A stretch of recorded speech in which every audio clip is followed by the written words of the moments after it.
Good morning बच्चों। कक्षा 12 physics, इसमें हम गाउस के नियम के प्रयोग चल रहे थे, जिसमें हम आज चार प्रयोग हमने आपको बता दिया था। जो पांचवा प्रयोग है वो इस साल हटा दिया गया है। गोलीय खोल के कारण अंदर तथा बाहर वैद्युत क्षेत्र की तीव्रता ज्ञात करना। एक इसका लास्ट है, अब इसको हम पांचवा ही बना दे रहे हैं। एक समान आवेशित अचालक गोले के कारण एक समान आवेशित अचालक गोले के कारण वैद्युत क्षेत्र की तीव्रता, वैद्युत क्षेत्र की तीव्रता, ये हम आपको एक समान आवेशित अचालक गोले कारण वैद्युत क्षेत्र की तीव्रता, गॉस का नियम चैप्टर, इससे हम आपको बताने जा रहे हैं। तो सबसे पहले आप लिख लीजिए, माना एक कैपिटल आर त्रिज्या का, माना एक कैपिटल आर त्रिज्या का एक विलगित अचालक गोला है, एक विलगित अचालक गोला है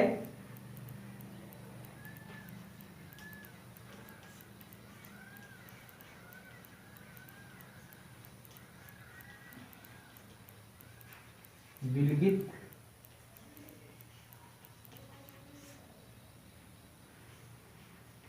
अचालक गोला है जिस पर प्लस क्यू आवेश एक समान रूप से वितरित है, जिस पर प्लस क्यू आवेश एक समान रूप से वितरित है। हमें इस गोले के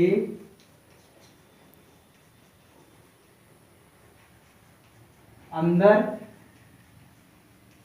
तथा बाहर वैद्युत क्षेत्र की तीव्रता ज्ञात करनी है।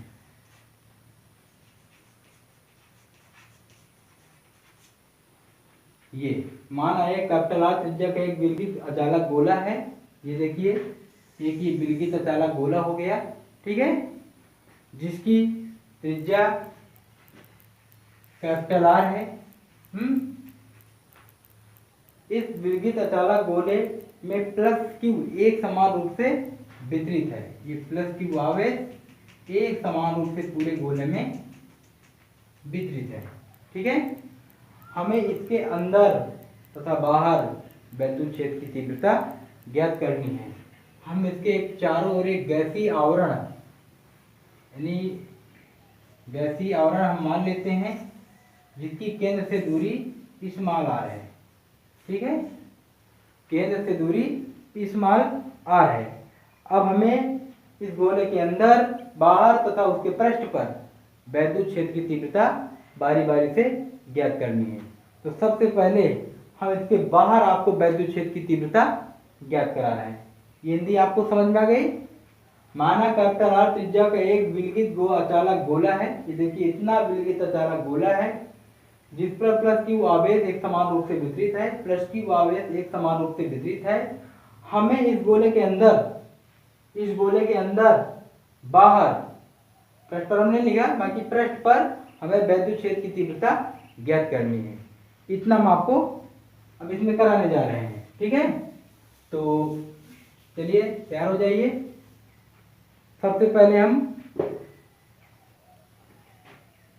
बाह्य बिंदु पर निकाल रहे हैं।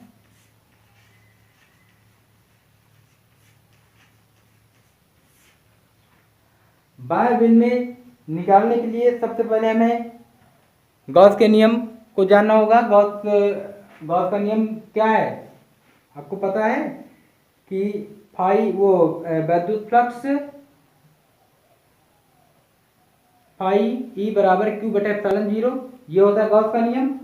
और एक विद्युत फ्लक्स का फार्मूला होता है, वो होता है डी फाई ई बराबर ई ए कॉस थीटा। अब यहाँ अगर हम इसके बाहर निकाल रहे हैं तो यहाँ पर तीव्रता व क्षेत्रफल दोनों एक ही दिशा में होंगे, इसलिए हमें पीछे भी बता चुके हैं। तो थीटा बराबर क्या हो जाएगा 0। तो यहाँ पे अगर आप रख देंगे ई ए कॉस 0 का 0 अंश का मान क्या होता है 1।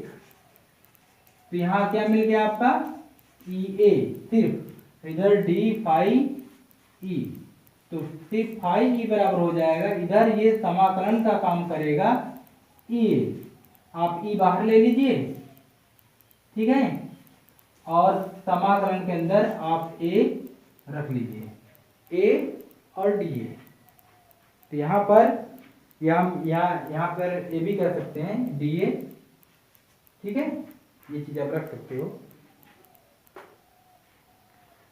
ये हम शुरू से ही आपको बता सकते हैं कि इसमें आप यहाँ ये डी ए एक छोटा डी आपने लिया ना, या डी ए यहीं से ले लीजिए, तो डी ए की डी आपको क्लियर रहेगा, ठीक है। अब यहाँ आपको देखना है क्षेत्रफल किसका, गोले का क्षेत्रफल। और गोले का क्षेत्रफल क्या होता है, क्योंकि गोले का क्षेत्रफल डी ए बराबर 4 पाई आर स्क्वायर, लेकिन यहाँ पर आर स्क्वायर, ये आर त्रिज्या स्मॉल आर है ना, तो ये स्मॉल आर हो जाएगी। तो यहाँ पर ये गोले का क्षेत्रफल था, और गोले का क्षेत्रफल 4 पाई आर स्क्वायर यहाँ पर उठा के रख दीजिए। तो इसलिए फाई ई बराबर हो जाएगा E into 4 pi r square, समीकरण 1। इतना मान के छोड़ दीजिए। अब चलिए हम इसको एक बार फिर आपको समझा दे रहे हैं।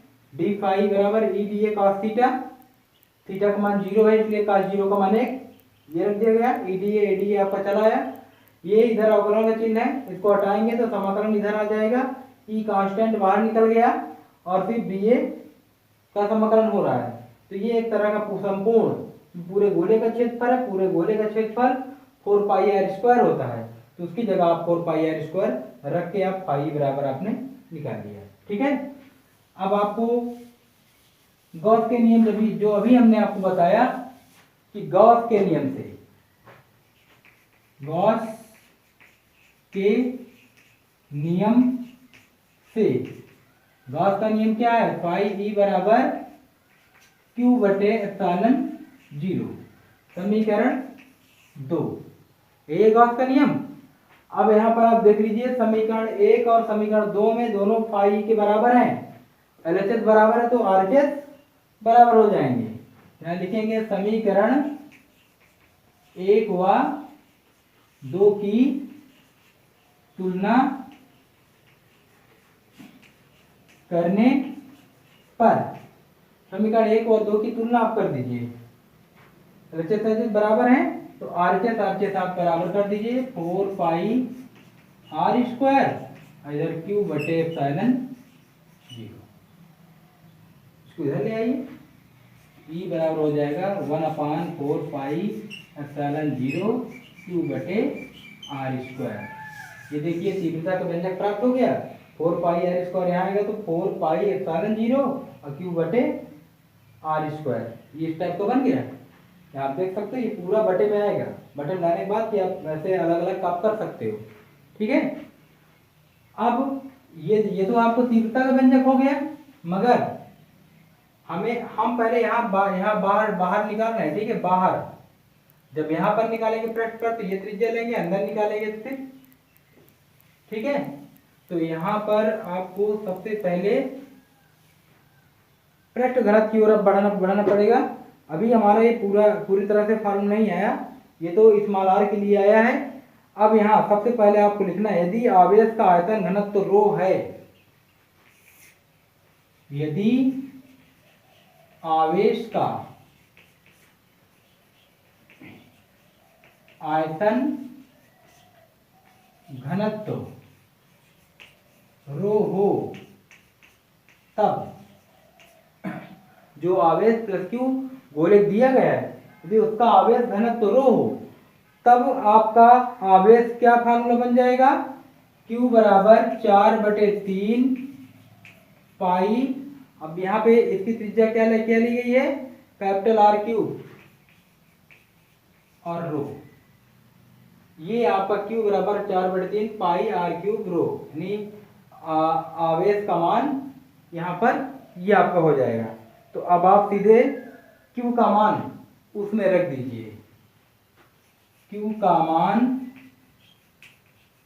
समीकरण 3 में रखने पर, इसको आप समीकरण 3 मान लीजिए। समीकरण 3 में आप यदि Q का मान रखेंगे तो आपको E बराबर 1/4 पाई एप्सिलॉन 0, Q का मान क्या है 4/3 पाई R क्यूब रो बटे, वहां R स्क्वायर पहले से था। देखो 4 पाई से 4 पाई कैंसिल हो गया, तो यहां से E बराबर बचा क्या, ऊपर रो, ये row by 3 into capital R cube small R square, यही आपको मिल गया। तो रो बाई, यहाँ पे एप्सिलॉन 0 भी बच रहा है, एप्सिलॉन 0 3 एप्सिलॉन 0। चलिए, तो यहाँ पर आप ये रो बटे 3 एप्सिलॉन 0 इंटू R क्यूब बटे R स्क्वायर, यही गोला के बाहर वैद्युत क्षेत्र की तीव्रता का व्यंजक है। यही बाह्य व्यंजक है, यही बाह्य व्यंजक है। इसे ये हमें बाह्य बिंदु पर वैद्युत क्षेत्र की तीव्रता का मान ये होता है, जिसमें हमने अगर सिर्फ स्मॉल आर का मान है आपके पास तो इसी को लगा देंगे, अगर दोनों अंदर की त्रिज्या बाहर की त्रिज्या दोनों है तो आप इसको लगा देंगे घनत्व के साथ। ठीक है, तो यहाँ पर आपको ये चीज ध्यान रखना है, और इस चीज को डिस्कशन में आपको बता देंगे अगले वीडियो में आपको कैसे आया। ठीक है, यहाँ पर हम डेरिवेशन लाने के लिए हमने यहाँ पे मान रख लिया, बाकी हम इसको आपको हम अगले वीडियो में आपको हम आवेश का मान ये कहाँ से आए ये आपको हम बता देंगे। ठीक है, तो इस प्रकार ये चैप्टर का सिस्टम पूरा थ्योरेटिकल से आपको बाद बिंदु पर निकल आया। अभी हम आपको अंदर और पृष्ठ पर निकालना बताएंगे। ठीक है, अगले वीडियो पे आप लोग इसका इंतजार करें। Thank you.